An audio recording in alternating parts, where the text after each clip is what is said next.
اهلا بالدوري المصري، واهلا بالاحتواء، واهلا باتحاد الكرة، واهلا بشلة الزمالك. اهلا بدوري الزمالك. عايزين يطبخوها، ما هو الزمالك خسر، ما ينفعش الاهلي بقى يكسب. ما هو الزمالك متأزم، ما هو الزمالك لسه خسران السوبر. لا، والزملكاويه زعلانين وبيقولوا الحكم البرازيلي ظلم الزمالك، والهدف بتاع امام عاشور مش اوفسايد اصلا. لا، ده احنا كده لازم نظلم الاهلي، لازم نراضي الدولة، لازم نراضي الجماهير، لازم نراضي جماهير الزمالك، لازم نراضي الاعلام الابيض، لازم الاهلي يتظلم زي ما الزمالك اتظلم. طب هل الزمالك اتظلم؟ لا. طب هل هدف امام عاشور اوفسايد؟ لا، مش اوفسايد، والله ما اوفسايد. كل المحللين والخبراء التحكيميين قالوا الكوره مش اوفسايد. طب احنا نراضي الزمالك ازاي احنا كاتحاد كوره؟ لا، تعالى بقى يا اهلي، تعالى احنا هنخليك تخسر. مش انت كسبان، احنا هنخليك تخسر.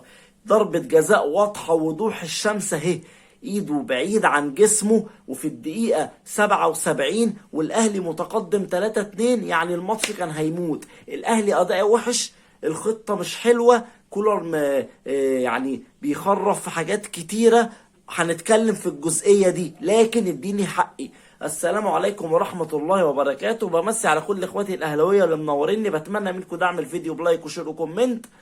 أمسية رمضانية مش أحسن حاجة للنادي الأهلي وجماهيره. عارفين إن في ظلم تحكيمي، لكن هنتكلم على الفنيات وعلى الخطة اللي أنا مش عارف بدايتها من نهايتها. ليه كده يا عم كولر؟ أنت كنت ماشي كويس، لكن نتكلم في اللي لينا، نتكلم في اللي لينا.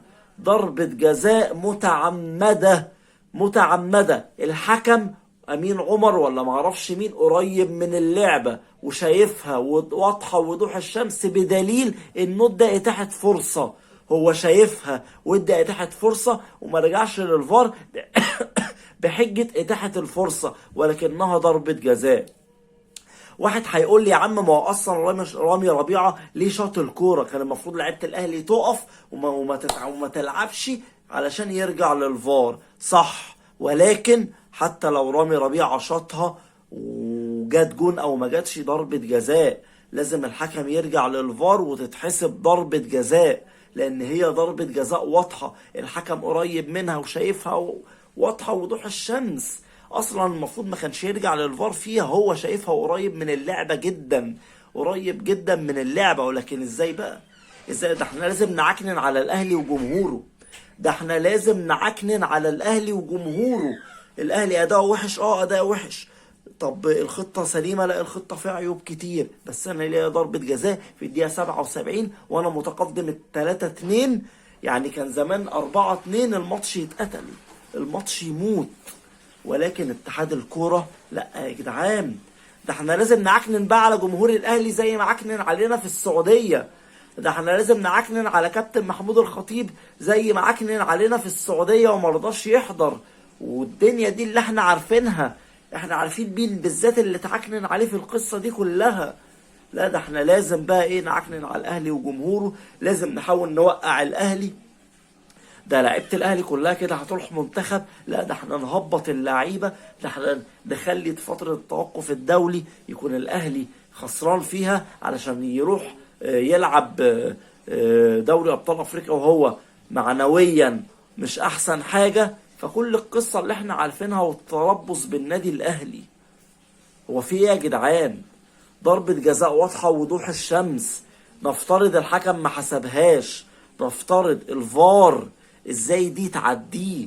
الكرة واضحة مش محتاجة فار، ما بالك ان الفار ما استدعاش الحكم؟ دي كارثة، دي باين مخطط لافشال النادي الاهلي، مخطط لتعطيل النادي الاهلي، باينة قوي. نتكلم بقى فنيات، ومن امتى عمر كمال بيلعب مساك؟ فنيات، من امتى عمر كمال بيلعب مساك؟ ليه عمر كمال مساك؟ مصطفى شوبير، شد على نفسك يا مصطفى شوبير، شد على نفسك شوية، شد على نفسك. انت كنت كويس، هل انت خدت ثقة زيادة؟ يعني يا مصطفى شوبير، هل انت خدت ثقة زيادة عن اللزوم؟ اخدت بطولة وثبت نفسك بقى، انا اول بطولة باسمي رسميا، وقدام مين؟ قدام الزمالك، ده انا كده عملاق. لا يا مصطفى، لا يا مصطفى، مش كده. ركز اكتر من كده يا مصطفى شوبير، ركز اكتر من كده، واعرف انك عمرك ما هتضمن مكانك في النادي الاهلي. النادي الاهلي اللي عايز يثبت في مكانه فيه لازم يحارب ويفضل ثابت على نفس المستوى، ما يتهزش. فراجع نفسك يا مصطفى شوبير، ويا ريت مارسيل كولر والجهاز الفني يا ريت يتكلم معاه. ما ينفعش يا جدعان الكلام ده. ماتش في المتناول، ماتش البنك الاهلي، انت بتتقدم 1-0 بيتعادلوا، ب2-1 بيتعادلوا، 3-2 بيتعادلوا. يعني ازاي؟ طب فين الكلام؟ ازاي الجهاز الفني ثابت على الكلام ده؟ شفت حسين الشحات اول ما نزل عمل ايه؟ حسين الشحات ليه ما يبدأش؟ ليه ما ينزلش في الشوط التاني حتى على طول؟ ليه التأخيرات في التبديل ده يا جدعان؟ ده الخطأ الفني. اما الخطأ التحكيمي الواضح، يعني حتى مش هفوة تحكيمية، لا ده هو شايفها، لا ده هو شايف الكورة.